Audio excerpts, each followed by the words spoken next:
Hello दोस्तों, नमस्कार। स्वागत है आपका आपके यूट्यूब चैनल एग्ज़ाम 91 पे। तो दोस्तों देखो, आज जो है हम लोग पटना हाई कोर्ट का एक पेपर लेके आपके सामने उपस्थित हुए हैं। ये भी 2023 में ही हुआ था, तो इसलिए आपके लिए इम्पोर्टेंट भी बन जाता है, क्योंकि ये पटना हाई कोर्ट का जो पेपर है इसमें इंग्लिश भी आती है, हिंदी भी आती है, जीएस भी आती है। ठीक है, तो ये 3 पोर्शन तो इसमें आते ही हैं। फिर उसके अलावा general Hindi, general English, reasoning आती है और अब जीके आती है। इतने पोर्शन आते हैं, 25-25 नंबर का सब आता है। हिंदी सिर्फ 15 नंबर की आती है। 100 नंबर का पेपर होता है। मिनिमम क्वालिफाइंग जो है इसमें 40 नंबर होते हैं। फिर उसके बाद जो है ये 2 घंटे का एग्जाम होता है। इसके बाद में जो ये तो आपका प्रिलिमिनरी एलिजिबिलिटी टेस्ट हो जाएगा, मतलब सॉरी, जो प्रिलिमिनरी होता है वो टेस्ट, मतलब ये ऑब्जेक्टिव, ये प्री होता है। इसके बाद आपका जो मेंस होता है उसमें आपको रिटन टेस्ट होता है। उसमें आपको जनरल इंग्लिश का भी डिस्क्रिप्टिव टाइप पेपर होता है और जनरल हिंदी का भी डिस्क्रिप्टिव टाइप पेपर होता है। हिंदी का 40 नंबर, इंग्लिश का 60 नंबर का पेपर आता है, जिसमें 24 और 16 यानी कि 40% ही क्वालिफाइंग मार्क होते हैं। जब ये आप क्वालिफाई कर लेंगे तो आपको कंप्यूटर एफिशिएंसी टेस्ट होगा, जो कि क्वालिफाइंग नेचर का होता है, और इंटरव्यू होता है 10-10 नंबर का होता है। ठीक है, जिसमें 3 नंबर आपको क्वालिफाइंग नेचर के चाहिए ही चाहिए हैं। तो ये पोर्शन आता है, तो इसलिए मैं इसको करा रहा हूँ, क्योंकि ये अभी पेपर 2022 में हुआ है जो हम आपके सामने लेके आए हैं। ठीक है, 2022 का था, पेपर हुआ है ये 2023 में। आपके सामने डेट भी लिखी होगी 18/1/2023। तो इसलिए इसमें जितने भी क्वेश्चंस आपको इंग्लिश के देखने को मिलेंगे तो आपके लिए वो इंपॉर्टेंट थे, इसलिए मैं आपको यहाँ पे ये करा रहा हूँ। चलिए पहला क्वेश्चन देखेंगे। क्या लिखा हुआ है? In the following question out of the 4 alternative select the word nearest to meaning in the given word. ठीक है, पेट नेचुरल लिखा हुआ है, प्रीटर नेचुरल लिखा हुआ है। इसका मतलब होता है गैर मामूली, जिसका अलौकिक भी कह सकते हैं। ठीक है, अगर इसका हम लोग सिनोनियम यानी कि सबसे नज़दीकी देखेंगे तो उसके लिए बन जाएगा, क्या बन जाएगा? Extra ordinary. एक्स्ट्रा ऑर्डिनरी का मतलब क्या होता है? जो असाधारण होता है। अलौकिक मतलब वही जो साधारण ना हो। फिर जो स्लाइटली लिखा हुआ है, स्टील्थी लिखा हुआ है। स्टील्थी का मतलब होता है, स्टील का मतलब होता है चोरी करना, और वही चोरी से किया गया या गुप्त तरीके से। नॉर्मल का मतलब सामान्य होता है, और फैक्टिटुअस का मतलब काल्पनिक होता है। प्रेडिटियन होता है। पैरडिटियन लिखा हुआ है, इसका मतलब क्या होता है? इसका मतलब होता है अनंत या मृत्यु होता है। सॉरी, अनंत या मृत्यु नहीं, अनंत के साथ मृत्यु होता है, अनंत मृत्यु।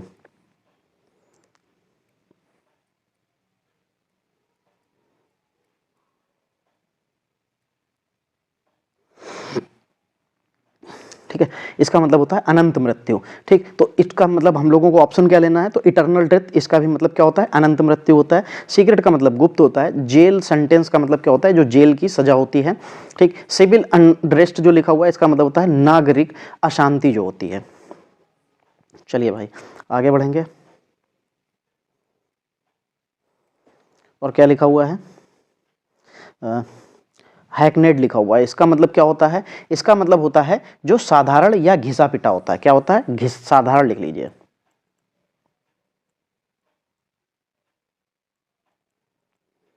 ठीक है, साधारण। अब साधारण के लिए आपको यहाँ पे सिनोनियम बताना है, क्या हो जाएगा? जो ट्रीट लिखा हुआ है, TRIT, ट्रीट, इसका भी मतलब क्या होता है? घिसा पिटा कह सकते हैं, घिसा पिटा।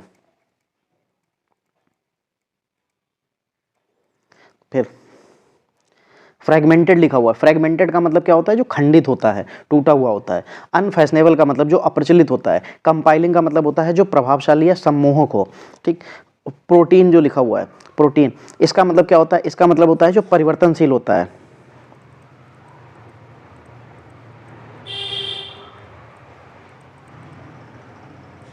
ठीक, परिवर्तनशील होता है, रूपांतरणीय जिसको भी बोलते हैं। फिर चेंजेबल, इसका मतलब क्या हो जाएगा? वो भी रूप जो है बन जाएगा परिवर्तनशील, चेंजेबल हो जाएगा। न्यूटेरियस का मतलब होता है, नहीं, न्यूट्रिटियस लिखा हो, जो न्यूट्रिएंट्स लिखा होता है ये न्यूट्रियस है, तो इसका मतलब पौष्टिक होता है। फैसिनेटेड का मतलब जो होता है जो मनोहर होता है। और डेस्टीफुल का मतलब क्या होता है? ये होता है धोखेबाज, कपटी जिसको बोलते हैं। बस यही रीजन थे कि इनके जो मीनिंग्स आए थे बहुत अच्छे आए थे, और आपको भी इस तरीके के मीनिंग्स देखने को मिल सकते हैं, तो इसलिए ये कराना भी जरूरी थे। क्रेस्ट फॉलन, क्रेस्ट फॉलन का मतलब क्या होता है? तो क्रेस्ट फॉलन का मतलब होता है जो हताश होता है या उदास होता है। ठीक है, फिर अगर उस तरीके से देखेंगे तो उस तरीके से जो डिजेक्टेड होता है वो हताश या उदास हो जाता है। जुबिलेंट का मतलब जो उल्लासित या प्रफुल्लित होता है वो होता है। इम्पैशनेस का मतलब क्या होता है? जो निर्धन होता है, बेचारा हो। ठीक, और फेयरलेस का मतलब क्या होता है? भयभीत जो होता है। ठीक है, सॉरी फेयरलेस नहीं, फेयरफुल लिखा हुआ है, भयभीत। फेयरलेस का मतलब जो डरे ही नहीं, ठीक है। चलिए आगे, डायरेक्शन 6 से लेकर 10 तक क्या है, choose the antonym of the given word. अब हमको एंटोनियम यानी कि विलोम बताना है। एब्स्टीमोस लिखा हुआ है, एब्स्टीमियस का मतलब क्या होता है, जो संयमी होता है, ठीक। एब्स्टीमोस का मतलब जो संयमी होता है। अब जो संयमी मतलब होगा तो उसका मतलब दूसरा जो संयम ना रखता हो, जो संयम ना रखता हो, तो उसके लिए क्या हो जाएगा, सेल्फ इंडोलजेंट जो लिखा हुआ है इसका मतलब क्या होता है, जो संयम नहीं रखता, असंयम हो जाता है। क्या हो जाता है, संयम हो जाता है।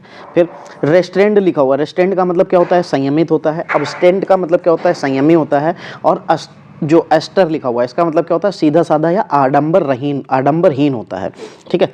चलिए आगे बढ़ेंगे, 7 नंबर देखेंगे क्या हो जाएगा। 7 नंबर में क्या लिखा हुआ है, बैनल लिखा हुआ है। क्या लिखा हुआ है, बैनल लिखा हुआ है। बैनल का मतलब क्या होता है, इसका मतलब होता है जो बहुत मामूली होता है, तुच्छ होता है, ठीक। क्या होता है, जो मामूली हो या तुच्छ हो। फिर इसके लिए मामूली तुच्छ होगा तो इसका मतलब दूसरा क्या होगा भाई, अच्छा होगा। जो मामूली नहीं होगा, गैर मामूली होना चाहिए। तो उसके लिए तो बैनल मतलब मामूली, और इंटरेस्टिंग का मतलब क्या हो जाएगा, दिलचस्पी होगा, क्योंकि सिंपल से वो मामूली नहीं होगा, रोचक होगा। फिर जो हैकनेड लिखा हुआ है इसका मतलब साधारण, अभी आप लोगों ने पढ़ा था तीसरे नंबर क्वेश्चन में जो था। ऑर्डिनरी का मतलब क्या होता है, साधारण। और कॉमन प्लेस का मतलब जो सामान्य होगा या साधारण होगा, जगह। कॉमन प्लेस है तो मतलब साधारण जगह या सामान्य जगह। चलिए फिर आगे देखिए, डिस्क्रिप्ट लिखा हुआ है। क्या लिखा हुआ है, डेक्रिप्ट लिखा हुआ है। इसका मतलब होता है बूढ़ा या निर्बल, ठीक है। दूसरा यानी कि बलशाली होना चाहिए था, तो पहले ही ऑप्शन दे रखा है। स्टर्डी का मतलब होता है मजबूत। क्या होता है, मजबूत, तो यहाँ पे ये हो जाएगा।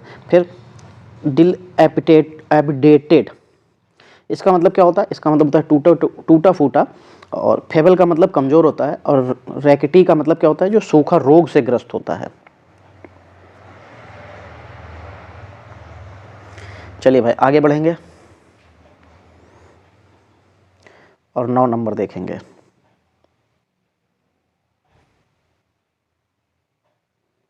चलो 9 नंबर में क्या लिखा हुआ है, लिखा हुआ है जेटिसन लिखा हुआ है। क्या लिखा हुआ है, जेटिसन। इसका मतलब क्या होता है, इसका मतलब होता है छुटकारा पाना। अरे इतना ऊपर चले गए, कैसे लिखेंगे यार, ठीक है। खैर छुटकारा पाना होता है, आप लिख लेना, वहां पे लिखते नहीं बनेगा। तो छुटकारा पाना, दूसरा का क्या हो जाएगा, मतलब स्वीकार करना या एक्सेप्ट करना, तो यहाँ पे ये इसका विलोम बन जाएगा। फिर एबेंडन का मतलब होता है त्याग देना, एब्डिकेट का मतलब होता है त्यागना। और डिस्क्रेड लिखा हुआ है, डिस्क्रेड का भी मतलब खारिज करना होता है।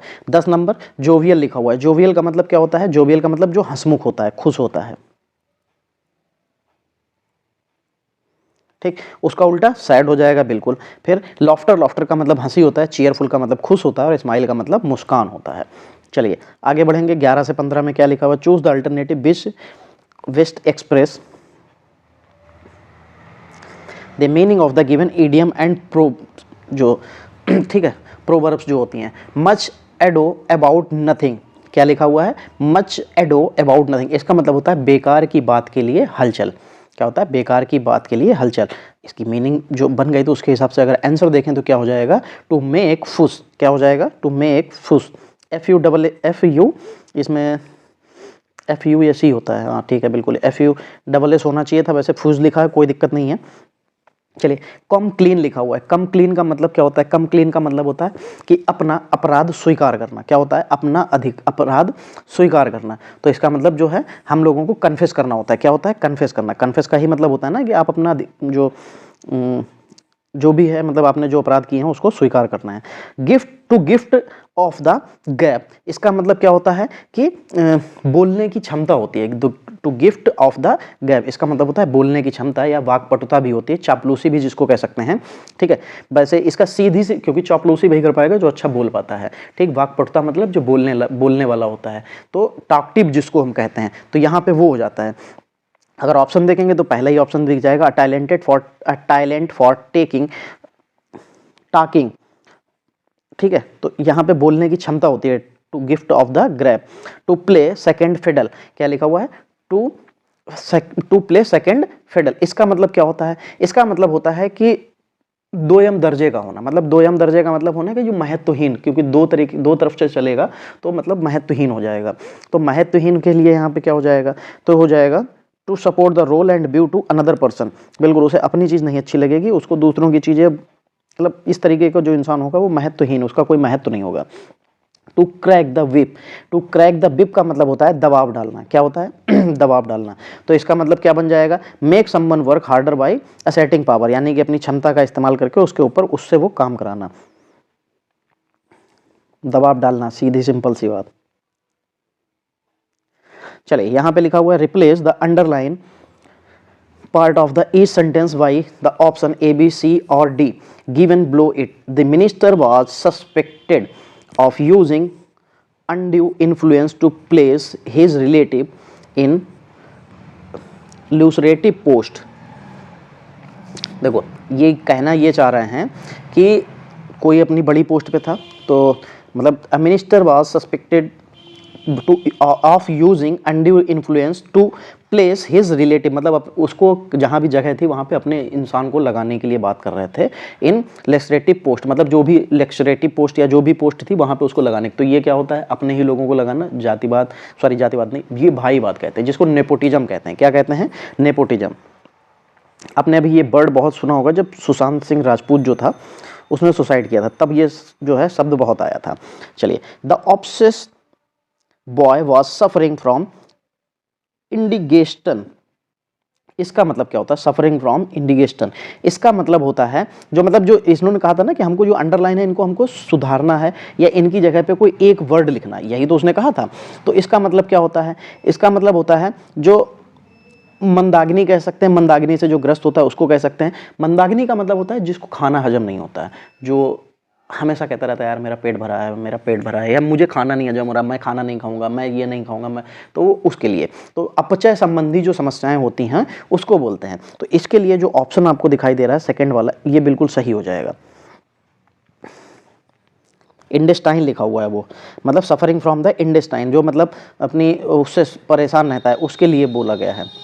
चलिए 18 number, worry is too much about his health, यहाँ पे अच्छा इनके नीचे अंडरलाइन नहीं था, तो worry is too much about his health, मतलब अपने जो हेल्थ है उसकी बहुत ज़्यादा चिंता करना, तो उसको क्या कहते हैं, तो उसको दोस्तों कहते हैं वहमी, कहते हैं बीमार, वहमी कहते हैं, बीमार या वहमी कह सकते हैं, क्योंकि worry is too much about his health, मतलब अपने जो स्वास्थ्य है उसकी बहुत ज़्यादा चिंता करना। और अगर हम लोग उसके ऑप्शन की तरफ जाएंगे तो वेल्टुडिनरेशन जो है लिखा हुआ है, इसका मतलब होता है वहमी होता है, ठीक है, वहमी, तो ये हो जाएगा।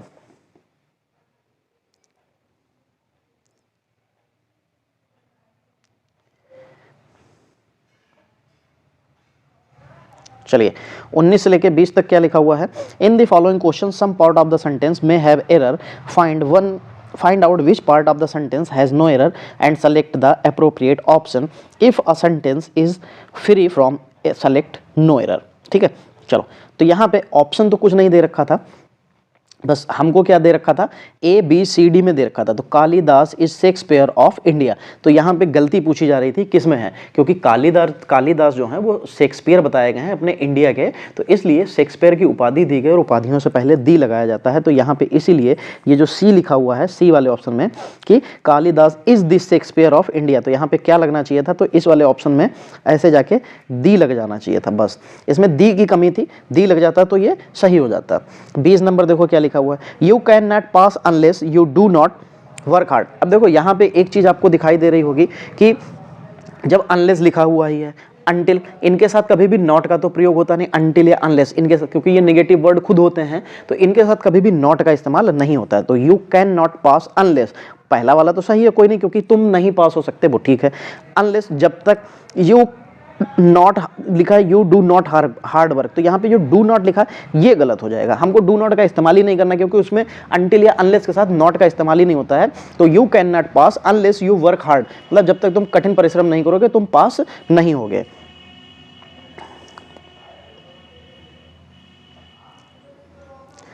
डायरेक्शन 21-22 नंबर देखते हैं। 21 और 22 में क्या होता है, कंप्लीट द फॉलोइंग, जो प्रोवर्ब्स होती हैं या जो उनके एडियम्स या सेइंग्स जो होते हैं उनके लिए, you can not make bricks without, तो मतलब ब्रिक्स मतलब ईंट होता है कि यू कैन नॉट मेक, तुम नहीं बना सकते ब्रिक्स, ईंटें नहीं बना सकते विदाउट किसके, अर्थ के, हीट के, मोर्टर के या स्ट्रॉ के। तो यहाँ पे जो है अगर सही तरीके से देखोगे तो you can not make bricks without straw, ठीक है। जो क्योंकि ये एक पूरा इडियम होता है, क्या होता है, असंभव को संभव बनाने का प्रयास करना, तो मेक ब्रिक्स विदाउट स्ट्रॉ, तो इसका मतलब होता है कि असंभव कार्य को संभव बनाना, ये होता है। फिर discretion is the better part of किसका, चलो ऑप्शंस आगे देखते हैं क्या लिखा हुआ है कि discretion is the better part of,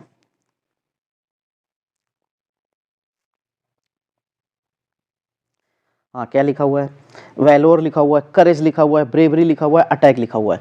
तो ये जो होता है कि अच्छा था क्या, हम तो फिर भूल गए, हाँ discretion is the better part of, तो क्या हो जाएगा कि वैलोर, करेज, ब्रेवरी, अटैक। तो जो डिस्क्रेशन जो होता है ये साहसी के लिए होता है, वीरता के लिए होता है, ठीक है। तो इसका जो ऑप्शन बन जाएगा तो वो यहाँ पे वैलोर हो जाएगा, वैलोर का ही मतलब होता है वीरता, ठीक है। जो मतलब और ऑप्शन दे रखे थे करेज, साहस, ब्रेवरी, बहादुरी, अटैक, आक्रमण, तो वो बन नहीं पा रहे थे यहाँ पे। फिर चलिए 23-24 में देखेंगे find out the correct spelling. अच्छा कैमोफ्लॉग लिखी है, सभी में कैमोफ्लॉग की स्पेलिंग लिखी हुई है। कैमोफ्लॉग की जो स्पेलिंग होती है CAMOUF, ठीक है, OUFFLAGA होती है, CAMOUFLAGE, और ये सेकंड ऑप्शन में आपको देखने को मिल जाएगा। इसका मतलब होता है छलावरण, धोखेबाजी। स्केजिफोर्निया, अच्छा स्केजिफोर्निया इसका मतलब क्या होता है, इसका मतलब होता है एक तरीके की जो मानसिक बीमारी होती है, विकार कह सकते हैं उसको, मानसिक जो मानसिक विखंडता होती है उसके बारे में बात कर रहे हैं। और इसकी स्पेलिंग जो हो जाएगी वो SCHIZOPHRENI, अरे NIA, चौथा ऑप्शन आपको दिख जाएगा। चलो भाई आगे देखेंगे 25-26 में क्या है, fill in the blanks with suitable conjunction preposition. अच्छा हम लोगों को यहाँ पे कोई ना कोई एक प्रीपोजिशन भरनी है। तो no sooner did the match begin, अच्छा देखो यहाँ पे इन लोगों ने मिस्टेक ये कर दी है कि ये वाला जो है ये पोर्शन यहाँ पे है ही नहीं। अब इसके बाद जो है यहाँ पे खाली जगह थी और द रैन स्टार्टेड ऐसे लिखा था। तो आपको भी पता है नो सूनर के साथ हमेशा डिड आता है, डिड आया है इसमें। उसके बाद फिर आपको देन देखने को मिलता है, तो देन यहाँ पे हमको देखने को मिल जाएगा। तो चौथे जो खाली जगह जो मैंने राउंड किया रखा है यहाँ पे देन भरना पड़ेगा। Last night mister and Mrs Gandhi were blessed a baby boy, क्या लिखा हुआ है कि लास्ट नाइट, अब देखो ब्लेस्ड के बाद क्या लिखा था, यहाँ पे खाली जगह थी, यहाँ पे खाली जगह है ऐसे करके, ठीक है। ब्लेस्ड अ बेबी बॉय, कैसे, on a baby boy, over a baby boy, by a baby boy या विद अ बेबी बॉय। तो वो बेबी बॉय के साथ में ब्लेस्ड यानी कि खुशी आई है उनके घर में, ये बताना चाह रहे थे। चलिए अब यहाँ पे एक पैसेज है, पैसेज को पढ़ते हैं और पैसेज के बाद में जो 3 क्वेश्चन हैं इनके रिप्लाई करते हैं और फिर उसके बाद हम लोग देखेंगे कि क्या क्या आंसर्स बन रहे हैं। हाँ चलिए पैसेज ये लिखा है, the question whether the possessions of a good memory is although describable has often been discussed and man with fallible memories have sometimes tried to make out case for their superiority. A man, they say, who is perfect remembering machine is seldom a man of the first intelligence, and they quote various case of children or man who has marvelous memories and who it had no great intellect. I imagine, however, then on whole the great writers and the great composers of music have been men with exceptional power of memory. The poets I have known have had better memories than the businessmen I have known. Memory indeed is half the substance of their art. On the other hand, statesmen seems to have extraordinary bad memories. Let two statesmen attempt to recall the same events, and each of them will tell how that the other's story is inaccurate. चलो options देखते हैं, question देखते हैं पहले क्या लिखा हुआ है। मैन विद पुअर मेमोरीज, जो मैन विद पुअर मेमोरीज किसके साथ उसकी मेमोरीज जो है पुअर थी। तो agree that memory and intelligence go together in way those with good memories